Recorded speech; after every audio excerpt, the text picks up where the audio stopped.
$5.4 billion का loss हुआ। जी हाँ, सिर्फ चंद घंटों में ही माइक्रोसॉफ्ट और क्राउड स्ट्राइक की गलती की वजह से $5.4 बिलियन का हुआ बेड़ा गर्क, और इसको बोला गया दुनिया का सबसे बड़ा IT failure. Computers went down, including banks and hospitals. Some of the billboards in Times Square went dark. This is a massive global tech outage impacting millions of people.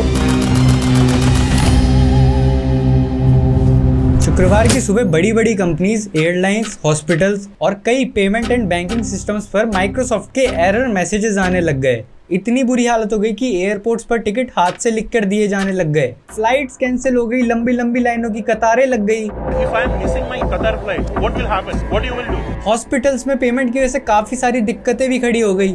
एक हेल्थ केयर के बंदे ने Reddit पे खुद comment करा कि उसके यहाँ 75% कंप्यूटर्स डाउन हो गए थे और उस हेल्थ केयर के सारे प्रोसेसेस स्लो हो गए थे। और सबसे बड़ी बात तो यही है कि फॉर्च्यून 500 कंपनीज को $5.4 बिलियन का लॉस हुआ, जिसमें अभी तो माइक्रोसॉफ्ट को इंक्लूड ही नहीं करा। अब जिनको नहीं पता फॉर्च्यून 500 क्या है तो उनको मैं बता देता हूँ। फॉर्च्यून 500 कंपनीज में यूएस की ऐसी कंपनीज आती हैं जिनका सालाना रेवेन्यू बहुत ज्यादा होता है। ये लिस्ट हर साल फॉर्च्यून मैगजीन में आती है, जैसे कि सबसे पहले नंबर पर है वॉलमार्ट और दूसरे पे है अमेज़न, और भी बहुत सारी कंपनीज लिस्टेड रहती हैं। अब इस लॉस में माइक्रोसॉफ्ट को डाल दिया तो काफी मोटा लॉस सामने देखने को मिलेगा भाई। पैरामेट्रिक जो एक क्लाउड मॉनिटरिंग और इंश्योरेंस सर्विसेज की कंपनी है, उसने एक डिटेल रिपोर्ट बनाई है जिसमें हर इंडस्ट्री के बेस पर कितने कितने लॉसेज हुए हैं वो बता रखे हैं। ये आप देख सकते हैं, जैसे कि इस टेबल में सबसे पहले कॉलम में सारी इंडस्ट्रीज हैं, उसके बाद में सारी कंपनीज के एनुअल रेवेन्यू, फिर है इम्पैक्टेड कंपनीज के एनुअल रेवेन्यू। लॉसेज में पहला है टोटल फाइनेंशियल लॉस, दूसरा है कि एवरेज लॉस कितना बैठा पर कंपनी के हिसाब से। जैसे हेल्थ में टोटल लॉस हुआ $1.94 बिलियन का और पर कंपनी के हिसाब से बैठा $64 मिलियन। सबसे ज़्यादा एयरलाइंस को लॉस हुआ जो था टोटल $0.86 बिलियन का, और ये पर कंपनी बैठा है $143 मिलियन।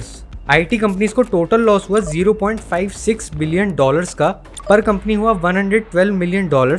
और सबसे कम जो अफेक्ट हुआ वो था मैन्युफैक्चरिंग सेक्टर। चलिए ये सब तो हुआ यूएस में, लेकिन इंडिया में क्या दिक्कत है? क्योंकि मैं और मेरे दोस्त सारे मस्त गेम खेल रहे, बिंदास एकदम चिल लैपटॉप चला रहे हैं, कोई दिक्कत नहीं आई उन्हें। देखो भारत में सबसे ज्यादा दिक्कत जो आई है वो है एयरलाइंस को, जैसे कि इंडिगो और स्पाइस जेट एयरलाइंस हो गए। If I am missing my Qatar flight, what will happen? What you will do? That faulty update rippled across systems, causing outages almost everywhere. बाकी इंडिया में तो सबसे ज्यादा वो वाली विंडोज यूज करते हैं जिसमें नीचे एक्टिवेट विंडोज लिखा रहता है, बताना मत किसी को।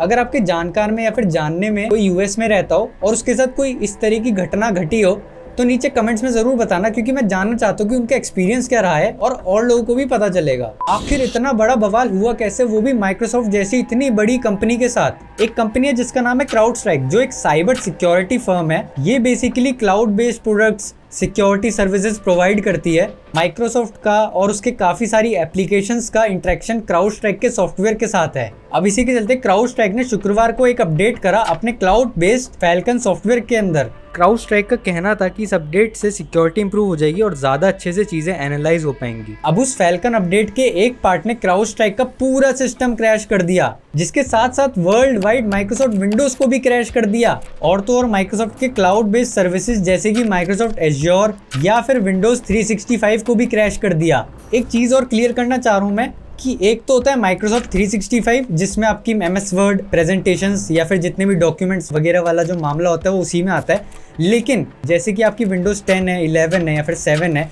ऐसी एक विंडोज 365 होती है जो मेनली यूज होती है बिजनेस और प्रोडक्टिविटी पर्पसेस के लिए, और बड़ी बड़ी कंपनीज में ये वाला ऑपरेटिंग सिस्टम चलाया जाता है उनके बिजनेस के लिए, क्योंकि विंडोज 365 काफी ज्यादा प्रोफेशनल ऑपरेटिंग सिस्टम है।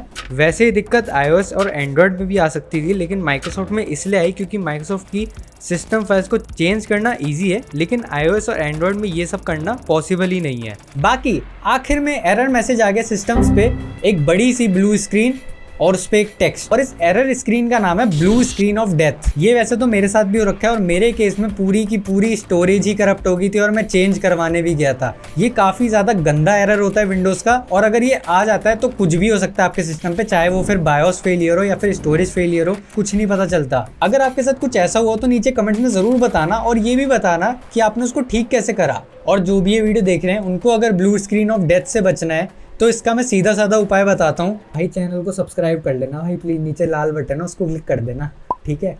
1000 सब्सक्राइबर के तू सा करीब है तो भाई कर देना जरूर से। और अगर वीडियो अच्छी भी लग रही हो तो लाइक भी कर देना एंड टू एंड। हालांकि ये दिक्कत सभी सिस्टम्स पे तो नहीं आई। सिस्टम्स जिनका फैल्कन सॉफ्टवेयर से इंटरेक्शन हो रहा था या फिर क्लाउड बेस्ड सिस्टम जैसे कि अजोर या फिर विंडोज 365 पे जो सिस्टम्स रन कर रहे थे, सिर्फ उन्हीं पे ये मेजरली दिक्कत आई है। बड़ी बड़ी कंपनीज और ऑफिसेज में अलग अलग तरह के सॉफ्टवेयर और क्लाउड बेस्ड सर्विसेज यूज करे जाते हैं, जिस वजह से उनके सिस्टम्स दिक्कत में आ गए और इसीलिए भी आपका और मेरा सिस्टम क्रैश नहीं हुआ। क्राउडस्ट्राइक के सीईओ ने ये सब गलती हो जाने के बाद ये बोला कि I want to personally apologize to every organization, every group and every person who's been impacted by this. CrowdStrike के सीईओ ने ये भी क्लियर करा कि ये कोई साइबर अटैक नहीं था, सिर्फ एक कोड बग था जिसकी वजह से ये सब हुआ। अब माइक्रोसॉफ्ट ने इसका सॉल्यूशन आखिरकार क्या निकाला? We have received feedback from customers that several reboots may be required, but overall feedback is that reboots are an effective troubleshooting step at this stage। इसका मतलब ये है कि नॉर्मल सिस्टम रीस्टार्ट पे इजीली चीजें फिक्स हो जाएंगी। इस चीज का इतना इजी सॉल्यूशन निकला जो कि हम भारतीय लोग हर रोज अपने घर में ये सब करते रहते हैं, चाहे वो कोई भी इलेक्ट्रॉनिक हो या फिर कोई भी मतलब इस तरह का आइटम हो। Microsoft! किसने सोचा था कि ये मीम सच हो जाएगी? बाकी आपको पता है एप्पल ने दिया गूगल को मुंह तोड़ जवाब, जिसको सुन के आप हैरान रह जाओगे। जानने के लिए ये वीडियो जरूर से देखना। और भाई please subscribe, share and like. Love you guys, bye bye.